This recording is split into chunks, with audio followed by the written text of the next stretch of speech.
Bonjour à tous et bienvenue dans Cult & Click pour une vidéo critique du film The Flash, le film qui était attendu depuis des années est enfin arrivé sur nos écrans.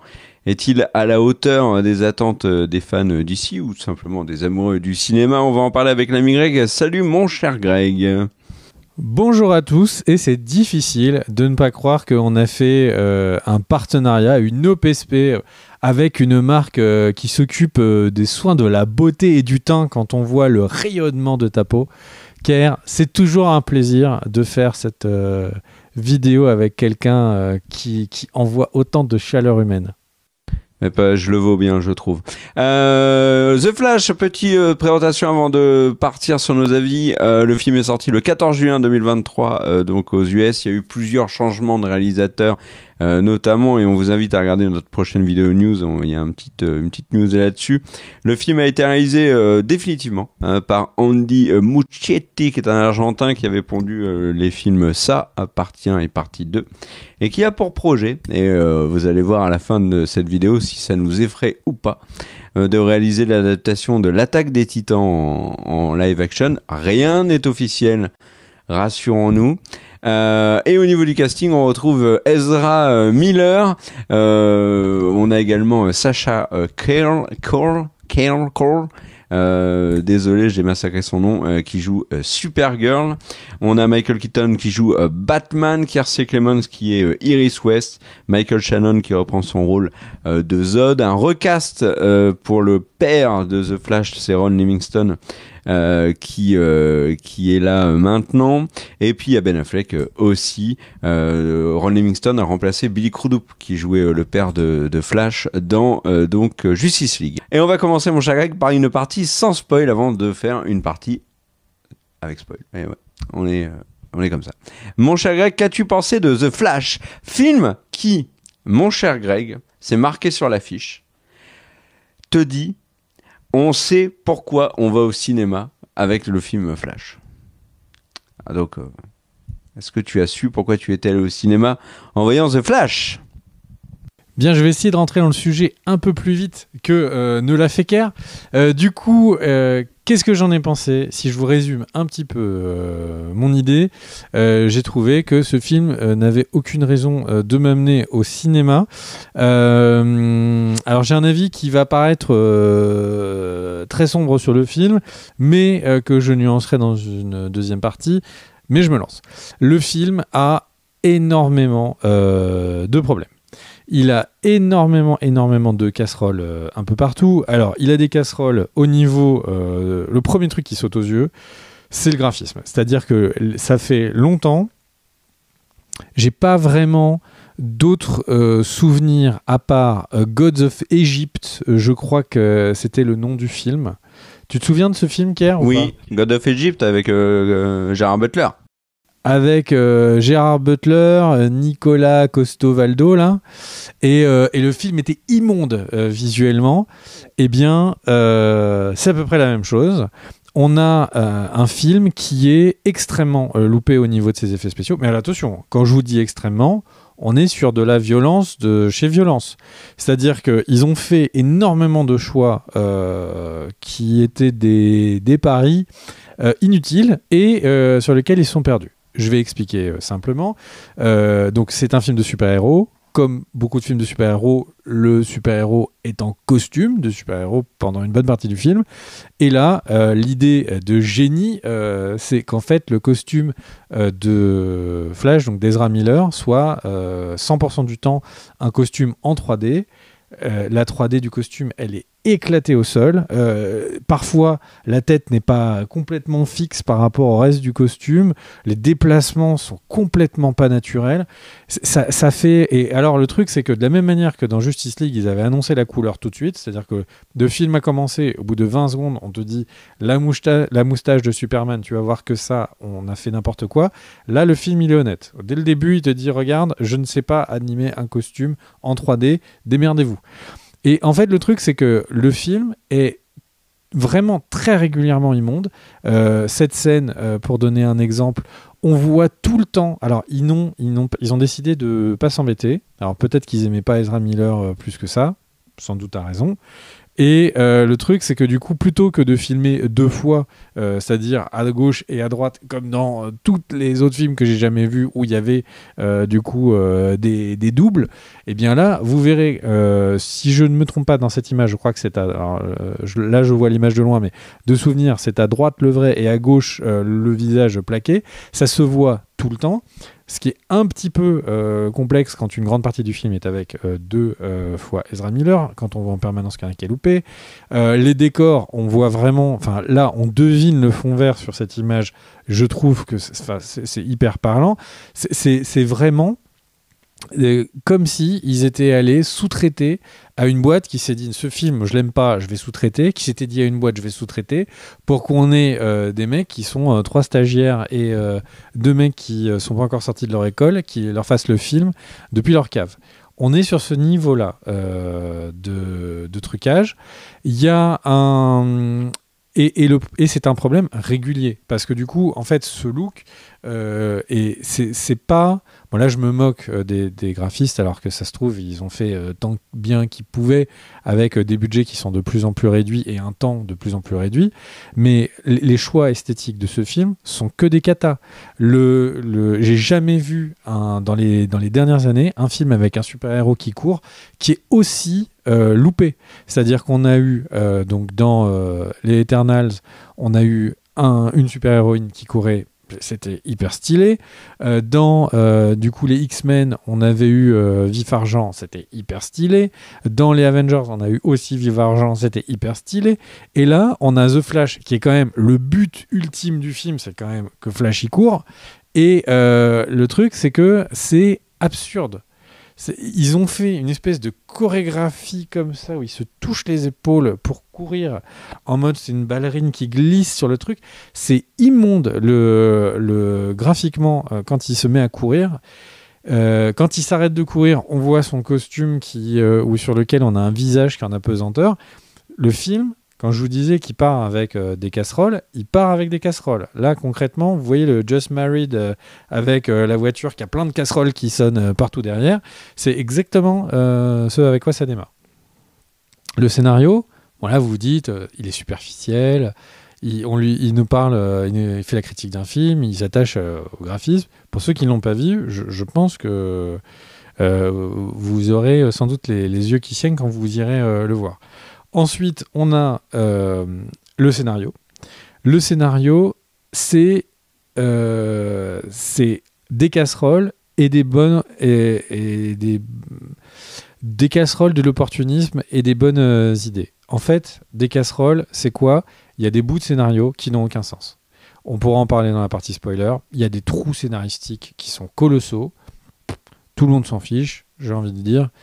Si le scénariste il s'est pas pris la tête, pourquoi est-ce que nous on devrait se trouver des justifications à ces trous scénaristiques ? Deuxième truc, des opportunités. Le film, dans toute la communication on parle de multivers. Le film, il essaye de faire le No Way Home du pauvre. C'est-à-dire que dans No Way Home, on voyait des acteurs d'autres franchises et tout, qui venaient, qui étaient présents dans l'histoire et tout. Là, ils le font sur un personnage. Et après, les autres, en fait, ils nous font une espèce de galerie où ils nous montrent vite fait d'autres personnages. En mode genre, non, mais nous aussi, on est allé encore plus loin. Et c'est naze. Et j'ai hâte de vous en parler dans la partie spoil, parce que je trouve que c'est vraiment... une mauvaise blague de la part de Warner, mais on y retournera. Et des bonnes intentions. Il y a des scènes qui sont écrites. Il y a du jeu d'acteurs par moment. Donc on a scène loupée. Et puis paf, on a d'un seul coup Batman et Flash qui parlent. Donc, Flash qui parle à Ben Affleck. Et là, c'est super réussi. Il y a une scène, il y a une émotion qui passe entre les deux acteurs. On se rappelle qu'Ezra Miller, avant d'être quelqu'un qui est sous le coup de 3 condamnations en attente en ce moment, une qui vient d'être jugée, où il est coupable, où il a plaidé coupable, et d'autres où c'est en cours de jugement. Et en fait, il y a des moments où on se dit « Ah ok, c'est un bon acteur, avec Ben Affleck, il y a quelque chose qui se passe ». Il y a des moments, même quand il est de lui à lui, il réussit à faire passer des choses. Et c'est vrai que ce film, je comprends, il y a plusieurs personnes qui disaient que c'est un film qui a du cœur, c'est vrai, on le sent. C'est un film qui... C'est pas, malgré tous ces problèmes, ce que je retiens, et là je viens dans ma nuance, c'est qu'en fait, il y a plein de moments, je me suis dit c'est débile, c'est moche. Enfin, j'étais vraiment en train de demander ce que j'étais en train de regarder. Et à côté de ça, est-ce que c'était une mauvaise expérience au cinéma ? Bah, pas vraiment. Parce qu'il y a régulièrement des scènes entre les acteurs, des moments, quand on revoit du coup le Batman de notre enfance, les scènes de Ezra Miller avec d'autres acteurs, qui marchent. Et il y a une vraie émotion, il y a un vrai truc qui passe. Le personnage, ce Flash, est peut-être le Flash que j'aime le moins de tous les différents Flash que j'ai pu voir sur ces dernières années. Mais c'est vrai qu'il y a des moments qui marchent. Et ça en fait un film qui... Ça vaut pas le coup d'aller au cinéma. Franchement, vous pouvez le voir sur un petit écran. Limite, il sera mieux parce que vous verrez moins toutes les erreurs et tous les problèmes de direction artistique et de trucage. Maintenant, c'est vrai que c'est bien d'avoir des surprises. La fin, il y a plein de surprises dans les 5 dernières minutes qui sont une espèce de trucs, comme je disais, c'est on n'a pas pu vous amener un gros dessert, donc on vous a acheté des carambars, démerdez-vous avec. C'est sympa, merci de l'attention. Enfin, voilà, ça en fait un film qui est vraiment bateau. Ça me dérangerait pas de le revoir, je pense, dans 1 ou 2 ans, ce qui est pas le cas, par exemple, pour d'autres films. Vraiment, j'ai pas envie de revoir, par exemple, Captain Marvel. C'est un film que j'ai pas aimé, j'ai pas envie de revoir ce film. Mais Flash, ça me dérangerait pas de le revoir dans quelques années. C'est vraiment un film qui est étrange, parce que on pourrait dire c'est une série Z, c'est un film qui est vraiment une cata, mais en même temps, il y a des trucs qui marchent, il y a des émotions qui passent, et c'est presque ce qu'il y a de plus important dans les films, hein. C'est que ça nous fasse rêver, qu'il y ait des émotions. Là, c'est juste qu'on est en permanence sorti du film parce que un truc de scénario qui est con, un trucage qui est complètement loupé. Et voilà. Et c'est un film qu'il est difficile d'aimer. Je comprends que quelqu'un qui serait très enthousiaste ne se focalise que sur les bonnes choses, sur les carambars qui sont sur la table, sur les moments d'émotion, et c'est complètement légitime. Et en même temps, je pense que cette personne ne pourra pas m'enlever que les trucages sont nazes, qu'il y a des problèmes de scénario de ouf.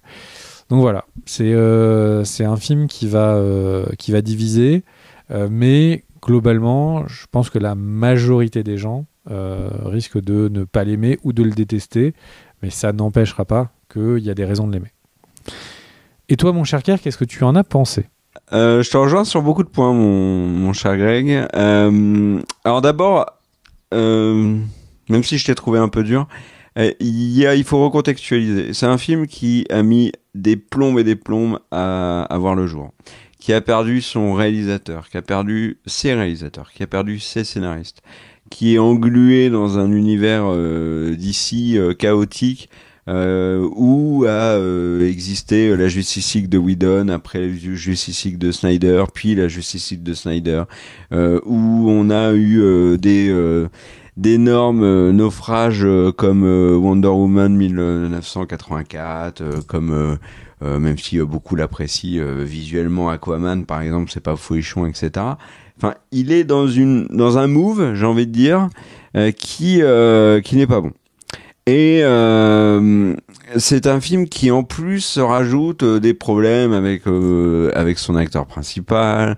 Il y a eu des rumeurs de recast, etc., etc. Des problèmes de négociation avec des acteurs qui devaient être là et tout. Enfin bref, c'est chaotique. Et le film sort enfin.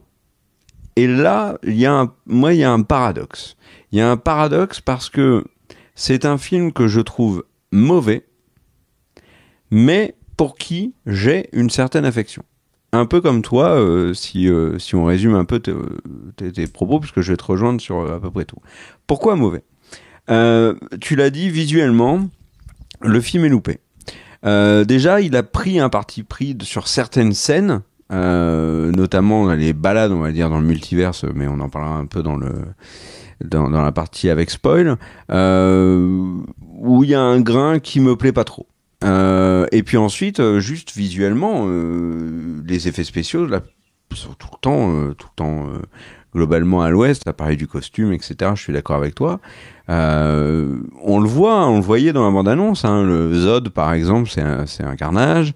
Alors il y a quelques effets qui sont réussis, mais dans le flot d'effets qui ne le sont pas, c'est très compliqué. Et là, je me dis, c'est quand même incroyable d'avoir un budget aussi énorme pour un film comme ça, et de pondre des effets spéciaux aussi loupés.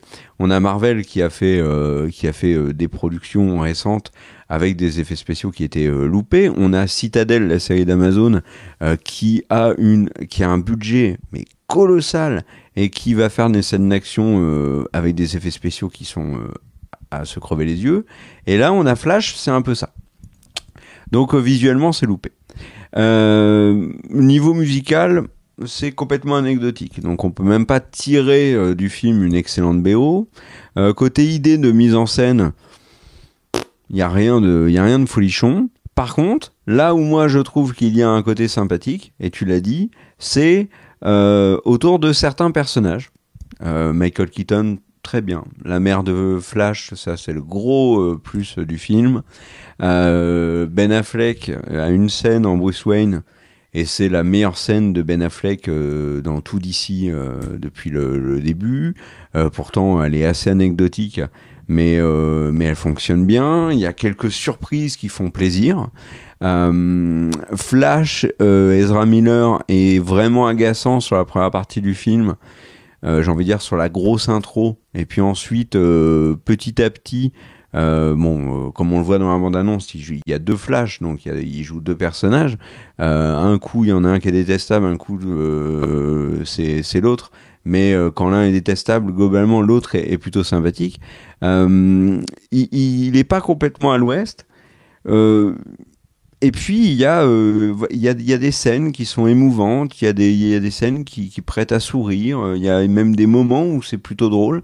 Donc c'est un mauvais film, mais que j'ai pas envie de détester. Et un peu comme toi, ça me dérangerait pas de le revoir là où tu vois où on a des films qui sont mauvais, mais qui ont ce côté détestable de se prendre trop au sérieux, de nous prendre trop de haut. Et c'est pas le cas avec The Flash. Moi, il y a un truc que j'ai ressenti en voyant ce film, j'en parlais dans la partie spoil sur une réplique notamment, c'est vraiment que tu sens que Gunn est un peu passé dessus, ou en tout cas les équipes qui ont bossé sur la post-prod et sur le montage savaient très bien que ça allait être la fin des haricots du DCU développé depuis Man of Steel, et qu'il allait y avoir un nouveau départ avec James Gunn. Et du coup là tu sens vraiment que les mecs se disent on donne tout, mais un petit peu en mode YOLO, et du coup le film est pas bon, mais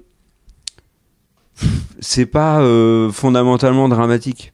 Et quand tu disais que c'était un film qui te donnait pas envie d'aller au cinéma, là, sur ce point-là, je suis d'accord avec toi. Si on avait que des films comme ça tout le temps, ça serait pas folichon. Et d'ailleurs, si on fait un peu le bilan des très très gros films sortis ces derniers mois, dernières années, il n'y a pas énormément de films qui sont particulièrement au-dessus. Alors c'est vrai que c'est très dur pour The Flash de sortir 2 semaines après Cross the Spider-Verse. Ça, on est d'accord. Par contre, comparé à certains autres films, il est sorti 1 semaine après Transformers, il est sorti 1 mois après Fast and Furious 10. Je pense que The Flash a rien à envier à ces films-là. Donc voilà, c'est un film qui, alors comme tu le disais, donne pas spécialement envie d'aller au cinéma, mais surtout qui, au regard de ce qui est en train de se passer dans l'univers de DC, en dehors du fait que, comme l'a annoncé James Gunn, c'est un film qui sert de soft reboot à Gunn, et dans la partie avec spoil, et même on fera une autre vidéo dessus, plus particulièrement, c'est vrai que le film a son utilité. Mais en dehors de ça, c'est tout. On n'a pas l'impression que le film a une grande importance dans l'univers d'ici, dans l'univers super-héroïque, et on peut se poser quand même globalement des questions sur où va le genre super-héroïque, parce que des films à la qualité visuelle de The Flash, à la qualité scénaristique du film, à l'ambition du film, avec des schémas qui sont finalement extrêmement proches les uns des autres, ça fait quand même une sacrée pelletée de films qui sont très très moyens dans l'univers super-héroïque. Et s'ils veulent pas perdre définitivement le public, ils vont devoir se secouer les puces. Il y avait, je crois, sur Twitter, j'ai vu Écran Large qui reprenait une citation de Steven Spielberg où il disait le genre super-héroïque va connaître ce qu'a vécu les westerns notamment ou les films d'horreur, etc. Une période d'or, et puis ensuite production à la chaîne de trucs aseptisés, et ça va être comme ça, et puis au final le genre va disparaître avant de revenir un jour peut-être. On l'a connu avec les péplums notamment. Moi j'ai vraiment peur qu'on fonce dedans, et quand je dis peur, c'est pas, et quand je dis qu'on fonce en mode ça peut arriver, non mais on est clairement dedans en fait. C'est une réalité aujourd'hui, on est dans une. Et The Flash, le symptôme symbolise bien cette espèce de mouvance de films de super-héros extrêmement moyens, pour être poli. Et tu vois, en dehors de Across the Spider-Verse, ça fait vraiment longtemps que j'ai pas vu un très bon film de super-héros. Donc, et c'est clairement pas The Flash. Clairement pas The Flash. Donc, quand on voit les réactions et la communication de la Warner avec mais si Tom Cruise a vu le film, il a dit qu'il était ouf. Bref, tout ça, ok, c'est encore des éléments de communication. D'ailleurs, je pense que faudra qu'on s'arrête sur la communication du film parce qu'elle est complètement dingue, mais ça j'en parlerai dans la vidéo news. Mais ouais, c'est pas folichon. Est-ce que tu veux qu'on rentre dans la partie avec spoil, mon cher Greg ? Eh bien, je n'attends que ça, mon cher Kerr. Alors du coup, je vous préviens, c'est la partie spoil. Attention, si vous n'avez pas vu le film ou si vous ne voulez pas être spoilé, attention, dans 5, 4, 3, 2, 1... un bonus, histoire que voilà, si vous avez les doigts coincés dans une porte et que en plus quelqu'un est en train de vous spoiler, enfin voilà, c'est vraiment la soirée de merde. Voilà, c'est bon, donc c'est parti pour le spoil. Donc, alors dans la critique avec spoil, j'aimerais bien revenir sur quelques points. Le premier, c'est quand on voit du coup le Flash violet lui mettre un punch quand il est en train de voyager dans le temps. Comment dire, ils ont mis le même visage d'Ezra Miller sur un autre bonhomme qui se déplace vite. Ils ont juste changé la couleur. Je sais pas toi, Kerr, mais moi je voyais les trucs violets. J'ai vu que c'était Ezra Miller, et donc toute la fin, c'était pas du tout une surprise. Donc c'est déjà un petit peu dommage quand tu veux faire un film avec un twist. Deuxième truc, le film s'inspire énormément de un comics qui s'appelle Flashpoint Paradox, qui a fait un film d'animation il y a quelques années. Le film d'animation s'essuie les pieds sur le film du Flash. C'est un truc de ouf. C'est-à-dire que dans le film Flashpoint d'animation, le scénario, le rythme, l'intérêt des personnages, mais c'est incroyable à quel point le film qu'on voit qui sort des années après est une espèce de vomi de quelqu'un qui a plus ou moins compris le film d'animation. Alors que, enfin, c'est vraiment chelou de se dire que là on a eu le brouillon qui est sorti après la version, quoi. C'est extrêmement étrange. On a l'impression que Warner en a rien à foutre de Flash. Et je vais prendre des exemples. On voit des personnages du multivers. On voit un autre Ezra Miller. Bon, très bien. Ils sont là à nous faire des clins d'œil sur tous les autres films. Ils nous montrent les films de Tim Burton. Ils nous montrent les vieux films avec George Clooney, de Batman. Donc des Batman, on en a 3 dans le film. On a 3 ou 4 Superman avec... on a 2... On a 2 Superman, et par contre... Il y a une raison. Hein. Les Flash, alors j'ai hâte que tu me l'expliques. Par contre, le Flash de la série, qui est en ce moment à l'antenne, qui appartient à la CW, eh ben, il n'est pas là. Le Flash de la série des années 90, accessoirement, que je trouve très au-dessus du film, dans le personnage, hein, pas dans les trucages, mais dans le personnage, est un acteur qui aurait pu jouer Je crois que pendant qu'ils étaient en tournage du film Flash, il était en train de faire un caméo dans la série Flash. Enfin, c'est des acteurs de série, donc c'est des acteurs qui vont leur coûter vraiment beaucoup moins cher. Mais il y a une raison. Et ils n'ont même pas été contactés. Alors pour moi, il y a deux raisons, Greg, à ce choix de ne pas faire venir des caméos de Flash. La première, c'est que c'est une stratégie de la part de DC. On observe bien que les personnages qui apparaissent sous différentes formes physiques, donc d'autres acteurs, sont Superman et Batman, qui sont les deux recastés dans le soft reboot de James Gunn, et qui font bien attention, je pense pour des raisons de compréhension pour le public, de ne pas donner d'autres visages à Flash que celui d'Ezra Miller qui potentiellement va rester, Gal Gadot pareil, et Arthur pareil. Et l'autre élément qui me paraît important, et auquel je viens de penser là comme ça, c'est que, par exemple, tu vois, dans No Way Home, on a plusieurs Spider-Man. Parce que c'est deux Spider-Man qui étaient déjà appréciés, connus, qui venaient à la rencontre d'un troisième Spider-Man, Tom Holland, qui était déjà affirmé, qui était déjà populaire. Là, Ezra Miller, en Flash, il est personne. Donc si, dans un film, sur lui, qui est sa première grande aventure, en Flash, ils viennent lui mettre dans les pattes Grant Gustin, par exemple, de Glee, qui, en plus, est le mec a été Flash pendant, je sais pas, il y a eu 7 saisons, je crois, de The Flash, il y a un risque quand même que le spectateur se dise ah mais en fait là le caméo il est mieux que le héros du film là. Et ça aurait été pareil avec le père de Dawson qui jouait Flash avant. Donc je comprends que d'un point de vue histoire ou même clin d'œil c'est dommageable, mais pour moi c'est compréhensible. Eh ben mon cher Kerr, c'est compréhensible, j'entends que tu comprends. Moi je ne comprends pas. En tant que spectateur, je trouve ça absolument... C'est couillon en tant que spectateur. Surtout qu'il manque des Batman et il manque des Superman aussi. Ouais. Mais c'est quoi le produit final ? Quelles que soient les raisons, c'est quoi le produit final ? Le produit final, c'est qu'il y a des caméos. On est dans le premier film Flash de l'histoire des films qui ne sont pas en animation. On a des caméos de Batman, on a des caméos de Superman, on n'a aucun caméo de Flash. On est sur un film...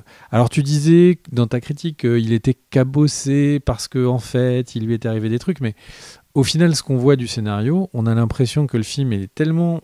Il touche à trop rien. Et cette histoire de les spaghettis, ça se croise. Alors en fait, Retour vers le futur. Alors en fait, Endgame. En fait, tout ça c'est faux. Nous, on a notre système. C'est les spaghettis qui se croisent.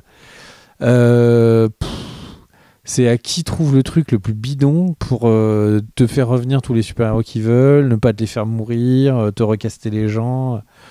Et t'en as pas marre du multivers, c'est ton image des westerns. Je trouve qu'elle marche extrêmement bien.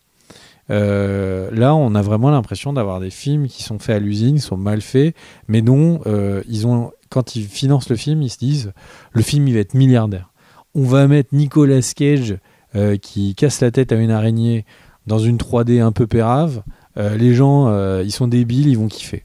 C'est vraiment un peu l'impression qu'on a quand on va voir le film, qui est très très désagréable.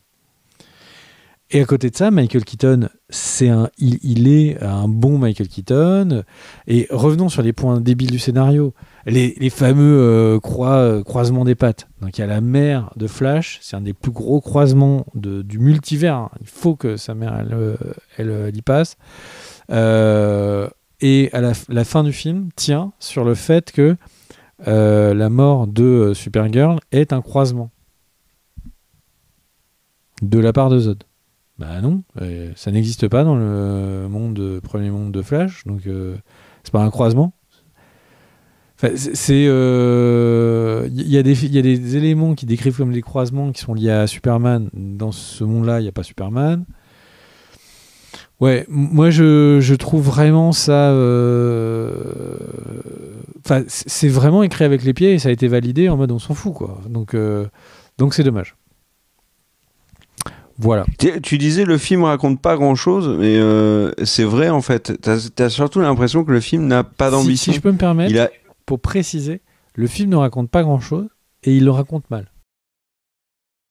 Oui, mais tu vois, il n'y a pas vraiment d'antagoniste, il n'y a pas vraiment de tout ça. Enfin, ils font revenir des personnages où ils en font apparaître des nouveaux comme Supergirl, mais au final, elle est assez effacée. Alors, elle est très bien les quelques scènes où elle est là, mais même Michael Keaton, tu vois. Donc, le film a pas vraiment de grande ambition. Par contre, tu vois, sur la relation avec la mère, moi, je trouve que la scène, par exemple, dans le supermarché, elle est excellente. Elle est excellente. La fin est plutôt touchante. Il y a quelques moments où le film est pas désagréable, et c'est pour ça que je disais que c'est un film que j'ai pas envie de détester. C'est un mauvais film, comme il y en a énormément. Et il y a vraiment des mauvais films que j'ai vraiment détestés. Et je pense par exemple à Justice League, premier du nom, pas la Snyder Cut, parce que le film se prenait pour vraiment pour ce qu'il n'était pas. Là, j'ai l'impression que The Flash, c'est un film quand tu le vois, hein, et pas quand tu regardes la promo ou alors là par contre ça donne la diarrhée, mais le truc c'est tu regardes Flash, t'as l'impression que le film il te regarde avec Ezra Miller, il est là puis il dit ce qu'on a fait c'est pas terrible, on est conscient, mais on espère quand même que vous passez un moment pas trop désagréable. Et ça m'a fait bizarre tout le film, je me suis dit ouais, ça a pas d'ambition, c'est pas beau, mais ça s'assume. Et voilà. Donc après, tu vois, par exemple, c'est un peu à l'image de la scène post-générique, quoi.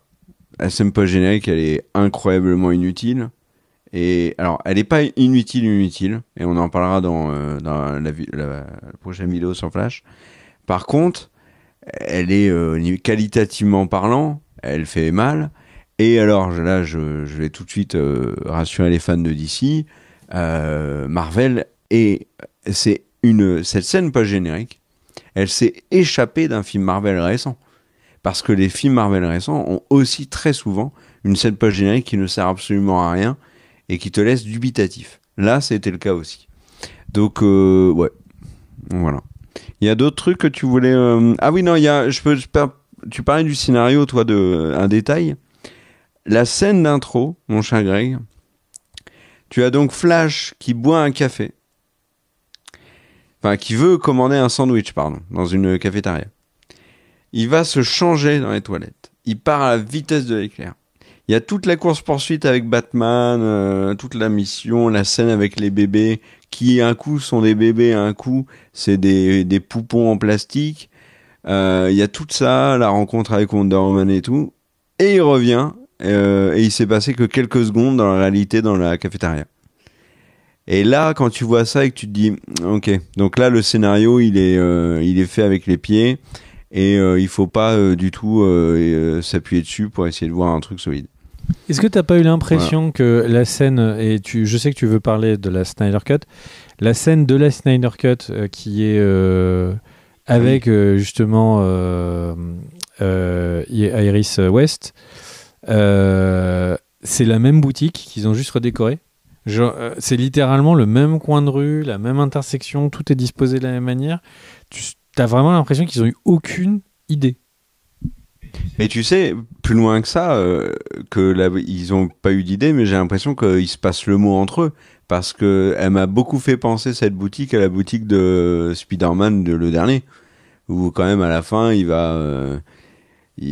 est dans une cafétéria aussi. Mais enfin, je suis d'accord avec toi. Le truc où je voulais parler de la Snyder Cut, et tu as raison de me relancer dessus, c'est qu'un des intérêts aussi, alors, ça c'est vraiment pour les fans, mais le film canonise la Snyder Cut et décanonise la Whedon Cut. Pourquoi ? Parce que Iris, donc Kiersey Clemons, dit qu'elle a l'impression qu'elle reconnaît Flash, et en effet elle le reconnaît, enfin Ezra Miller, enfin Barry Allen, je vais y arriver, parce qu'en fait elle l'a déjà vu récemment en Flash, quand Flash la sauve dans la Snyder Cut, dans la fameuse scène avec le superbe morceau j'ai oublié le nom le Song to the Siren de je ne sais plus qui est une reprise, qui est absolument magnifique, je vous la conseille. Cette scène-là était très réussie dans la Snyder Cut. Accessoirement, il n'y a aucune scène qui arrive à ce niveau-là avec Flash dans ce film, mais ça tu as déjà dit. Et là, ça, pour moi, c'est très clairement une canonisation de la version de Snyder par rapport à celle de Whedon, puisque cette scène n'est pas dans le film de Whedon. Alors après, on peut aussi envisager que c'est dans le film de Whedon, mais qu'on l'a pas vu, naner. Bon, non, pour moi, c'est une évidence. C'est une manière de montrer que la Snyder Cut est ce qui existe, est ce qu'il faut retenir des deux Justice League. Et puis en plus, ça aide bien le scénario, donc voilà. Est-ce que tu veux rajouter autre chose? Ouais, moi je voulais dire que ce qui est quand même... Enfin, le cœur de la mécanique du film, qui est quand même la course de Flash, ça m'a juste donné envie de revoir... Enfin, c'est quand même étrange de se dire que c'est à ce point-là que le film a été fait néant, que s'ils n'avaient pas d'idée pour faire quelque chose de bien, ils pouvaient regarder la Snyder Cut et reprendre la même chose. Sauf que là, c'est pas le cas. Enfin, c'est vraiment une succession de personnes qui ont pas de goût, qui ont voulu faire ce film. Et pour finir, mon cher Car, est-ce que tu veux nous donner un petit peu le mot de la fin? Oui, pour finir, un mot de la fin, c'est peut-être l'avenir, parce que il y a plein de questions qui vont se poser maintenant. Est-ce qu'Ezra Miller va rester? Est-ce que le réalisateur qui a eu une belle promotion en récupérant la réal du prochain Batman de DC, alors pas le Batman de Pattinson, à l'autre, est-ce que c'est justifié? Est-ce qu'il fera quelque chose de bien? Et là, il est quand même... Alors, tu sais qu'on est en pleine promo US de The Flash. Il est en train d'expliquer, de se projeter sur la suite. Il parle notamment du méchant potentiel du deuxième The Flash. Donc, ça, c'est intriguant. Voilà, c'est encore une fois un réalisateur qui est en pleine com d'un mauvais film et qui se voit offrir des beaux projets. Et, peut-être comme les autres, ça va pas donner suite, comme on a eu par exemple avec Weiss et Benioff quand ils ont eu la trilogie Star Wars au moment où Goth se sombrait, ou par exemple Rian Johnson. En tout cas, j'ai l'impression que quand un gros projet sort et déçoit, j'ai l'impression que c'est assez facile. C'est le moment parfait, tu vois, pour signer des trucs et partir sur d'autres gros projets de manière assez, j'ai envie de dire injuste, même si c'est un peu dur. C'est sûrement quelqu'un de très sympa, ce brave Andy Muschietti. Et toi, mon cher Greg, que veux-tu rajouter? Moi, je rajouterais qu'il faut faire attention quand tu dis ce brave Andy Muschietti, c'est quelque chose de vraiment très sympa à Hollywood. Il y a eu beaucoup de personnes qui, au final, se sont révélées pas si sympathiques que ça. Et moi, je voulais rien rajouter, sauf que c'est une déception. C'est le premier film Flash, c'est un de mes personnages favoris. C'est une déception, mais qui, bizarrement, encore une fois, et je tiens à rappeler, parce que mes mots propos sont peut-être durs, mais je tiens à rappeler la nuance que j'ai apportée. Le film se laisse regarder quand même. Donc voilà. Des bisous à tous, on se retrouve très vite pour une nouvelle vidéo pour parler d'un film ou de news que j'espère plus sympathique. Des bisous à tous, ciao ciao.